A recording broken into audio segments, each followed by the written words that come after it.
ഞങ്ങളുടെയൊക്കെ പ്രാർത്ഥനയുണ്ട്. വേഗം സുഖാവും. പാല് ഫ്ലാസ്കിലുണ്ട്.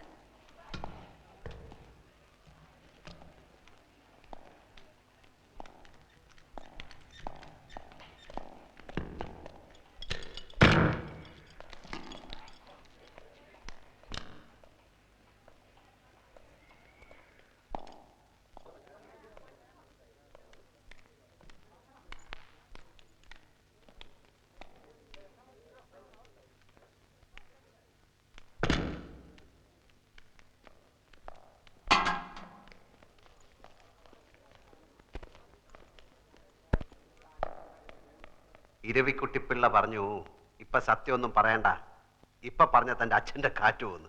അതുകൊണ്ട് ഞാനിപ്പോ ഒന്നും പറയുന്നില്ല. ഇപ്പൊ ആ മുറിക്കകത്തുള്ള ആരാ? അതല്ലേ ചന്ദ്രകുഞ്ഞിന്റെ ഭർത്താവ്.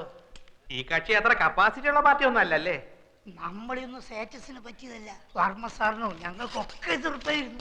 കാശ് കൊടുത്തോ? കൊടുത്തു. ഇനിയിപ്പോ ഇങ്ങനെയൊക്കെ ആയ സ്ഥിതിക്ക് മരുമാനായി സ്വീകരിച്ചല്ലേ പറ്റൂ. പറഞ്ഞതെല്ലാം ഓർമ്മയുണ്ടല്ലോ. ഞാൻ പറയുന്നത് വരെ ഒരു സത്യം ഒരാളോടും പറയരുത്. സത്യം പറയണ നേരാവുമ്പോ ഞാൻ പറയാം.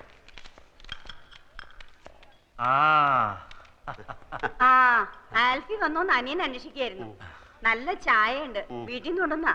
നമ്മുടെ സ്റ്റേറ്റിലെ ചായപ്പൊടിയാ. ആൽഫിക്ക് ഇവരെ ആരെയും പരിചയമില്ലല്ലോ. ഇത് എന്റെ മൂത്ത പെങ്ങളാ. ഇത് പെങ്ങളുടെ മോള് ഇന്ദു. ഇത് ശോഭ. ഇനി ഒരു പെങ്ങളുണ്ട് അമേരിക്കയിലാ, അമ്മുക്കുട്ടി. അവക്കൊരു മകനുണ്ട്, അവൻ ഡോക്ടറാ. പിന്നെ ഇവരെ പരിചയപ്പെട്ടിരുന്നല്ലേ? പരിചയം. ഇനിയിപ്പോ എന്തായാലും നമ്മളൊക്കെ ഒരു കുടുംബമായിട്ട് കഴിയേണ്ട ആൾക്കാരല്ലേ. അധികം സംസാരിക്കണ്ടെന്ന് ഡോക്ടർ പറഞ്ഞിട്ടില്ലേ അമ്മാവ? എനിക്ക് ആൽഫിയെ കാണുമ്പോ മനസ്സിന് വല്ലാത്ത സമാധാനവും ശക്തിയൊക്കെ തോന്നുക. ഇത് ഇരവി. അറിയാം. അങ്ങനെ അറിഞ്ഞാ പോരാ, ഞാൻ പഞ്ഞിക്കുരി ബിസിനസ്സുമായിട്ട് നടക്കുന്ന കാലം മുതല് ഇയാൾ എന്റെ കൂടെ ഉണ്ട്. ഇരവി വിഷം കൊടുത്ത് കുടിക്കാൻ പറഞ്ഞാലും അനിയൻ കുഞ്ഞും കുടിച്ചോളും, അത്ര വിശ്വാസ. ഞാനൊരു ക്രിമിനൽ വക്കീലായതുകൊണ്ടല്ല ചോദിക്കുന്നത്, വിഷമം തോന്നരുത്. ബന്ധുക്കളാരും ഇല്ലേ? അച്ഛൻ, അമ്മ, സഹോദരങ്ങൾ? അച്ഛനമ്മ സഹോദരങ്ങളുണ്ട്. അവരൊക്കെ അങ്ങ് ഡെറാഡൂണില്ല. അത് തനിക്കെങ്ങനെ അറിയാം? കഴിഞ്ഞ പ്രാവശ്യം പാലക്കാട്ടിൽ നിന്ന് ചന്ദ്രയുടെ കോണ്ടസ കാറ് ഇവിടെ കൊണ്ടുവന്ന് കൊടുത്തില്ലേ? അപ്പൊ പരിചയപ്പെട്ടതാ. കോണ്ടസ അന്ന് പരിചയപ്പെട്ടതാ. എന്നിട്ട് അന്ന് താനത് പറഞ്ഞില്ലല്ലോ. അന്ന് നിങ്ങൾ കണ്ട കീരിയും പാമ്പും പോലെയല്ലേ? ഞാൻ മിണ്ടി കണ്ടു എന്നങ്ങാൻ പറഞ്ഞ എന്റെ മേൽ ചാടി കയറാനോ? ഓഹോ, അപ്പൊ ഇരവി മാമൻ മാത്രമേ നേരത്തെ ഇവിടെ ആൽഫിയെ കണ്ടിട്ടുള്ള ആളുള്ളൂ. എന്നാ ഞാൻ ഒരു സത്യം പറയാം. എന്നാ സത്യം ഞാൻ തുറന്നു പറയാം.